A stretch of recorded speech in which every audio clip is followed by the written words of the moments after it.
নমস্কাৰ সকলোকে স্বাগতম জনাইছোঁ মোৰ ইউটিউব চেনেললৈ আৰু বহুত দিনৰ পাছত এটা ইনফৰ্মেটিভ ভিডিঅ' মানে আপোনালোকে যদি কোনোবাই লোকেল মুৰ্গী পুহি 2 টকা লাভ কৰিব বিচাৰিছে মানে লোকেল মুৰ্গী পুহি স্বাৱলম্বী হ'ব বিচাৰিছে তো ভিডিঅ'টো চাই থাকক আপোনালোকৰ কাৰণে বহুত ইম্পৰ্টেণ্ট। তো এতিয়া মই গৈছোঁ মোৰ কুকুৰা ফাৰ্মখন দেখাবলৈ আপোনালোকক।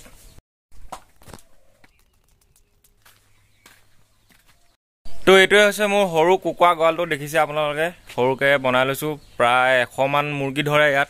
তো আপোনালোকৰ এতিয়া ভিতৰলৈ যাম, তাৰ ভিতৰত পোৱালি আছে ধুনীয়াকৈ দেখাম কেনেকৈ থৈছোঁ কি কথা।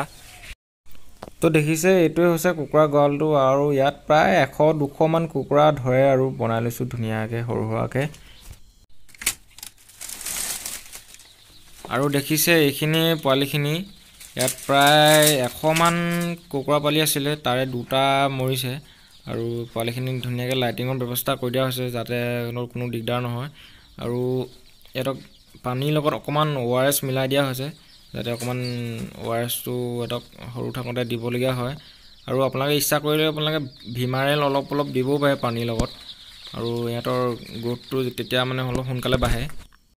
আৰু পোৱালিবোৰ যেতিয়া ব্ৰুডিং কৰিব তেতিয়া এটা কথা মন কৰিব যাতে পোৱালিবোৰ ঠাণ্ডা পাবলৈ নিদিব আৰু ভেকচিনটো দি থাকিব, তেতিয়া মানে পোৱালিবোৰৰ বেমাৰ আজাৰটো অহা চান্স কম থাকে।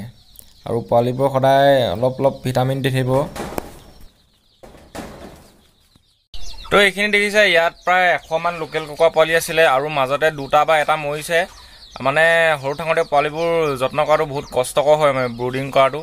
আৰু আপোনালোকে সেই কথাটো ধ্যান ৰাখিব যে সৰুতে যদি পোৱালিবোৰ লৈ আনে আপোনালোকে ভালদৰে যত্ন কৰিব লাগিব, ঠাণ্ডা পাবলৈ দিব নালাগিব। আৰু গৰম দিনত ইমান টান নহয়, মানে গৰম দিনত গৰমটো থাকেই, হ'লেও আপোনালোকে নিজে সেইটো চেষ্টা কৰিব। আৰু আপোনালোকে পোৱালিবোৰক ভালদৰে ভিটামিন দিব লাগিব, প্লাছ আপুনি ORS খুৱাব লাগিব। আৰু আপোনালোকে ভালকৈ যত্ন চাব লাগিব যে ইটোৰ ওপৰত গাৰ ওপৰত ইটো উঠি দিলে দিগদাৰ হয়, মানে তেনেকৈ পোৱালিবোৰ হেঁচা খাই মৰি যায়। আপুনি সেইটো কথা ধ্যান ৰাখিব। আৰু যিসকলে নতুন কুকুৰা পালক সেইসকলক কৈছোঁ যে আপোনালোকে প্ৰায় কুকুৰা পুহিলে গৰম দিনত পুহিব, মানে ঠাণ্ডা দিনত প্ৰায় পোৱালি মৰা চান্সটো বেছি থাকে, কাৰণ ঠাণ্ডা দিনত ঠাণ্ডাৰ বাবে মানে পোৱালিখিনি থোপ মাৰি ইটোৰ ওপৰত সিটো উঠি দি সেইকাৰণে মৰি থাকে। আৰু গৰম দিনত পোৱালিবোৰ ব্ৰুডিং কৰাটো অলপ বেছি সহজ হয় মানে ঠাণ্ডা দিনতকৈ। আৰু পোৱালিবোৰ সৰু থকা অৱস্থাত আপোনালোকে প্ৰি ষ্টাৰ্টাৰ খুৱাব পাৰে বা ষ্টাৰ্টাৰো খুৱাব পাৰে, আৰু আপোনালোকে সেইবোৰ দোকানত পাই যাব বাৰু। আৰু ধুনীয়াকৈ আপোনালোকে ORS মানে ভাল মেডিচিন দিব লাগিব আপোনালোকে, আৰু প্লাছ সৰু থাকোঁতে পোৱালিবোৰ ভেকচিন দিব লাগিব, আপোনালোকে সেইবোৰ মানে ধ্যান ৰাখিব লাগিব। আৰু এইখিনি পোৱালি আপোনাৰ প্ৰায় বিকুম বুলি ক'লে আপুনি 3 মাহ বা 2.5 মাহত আপোনাৰ ধুনীয়া গ্ৰোথ হৈ যায়, আপোনালোকে বিকিব পাৰিব। লোকেল মুৰ্গীৰ আপোনাৰ বজাৰত চাহিদা আছে, আৰু আপোনালোকে যদি কোনোবাই পুহিব বিচাৰে আপোনালোকে পুহিব পাৰে। আৰু মই এইখিনিৰ বাবে আৰু এটা ভিডিঅ' বনাম, তো আপোনালোকে এই ভিডিঅ'টো ধুনীয়াখিনি জনাম আপোনালোকে কেনেকৈ কি কৰিব, মানে কেনেকৈ লাভ হ'ব কি কথা আপোনালোকে চব ধুনীয়াকৈ বনাম। তো এইটোৱে আছিল আজি ভিডিঅ'। যদি আশা কৰিলোঁ ভাল পালে লাইক কৰিব, যদি নতুন চেনেলটো ছাবস্ক্ৰাইব কৰিব।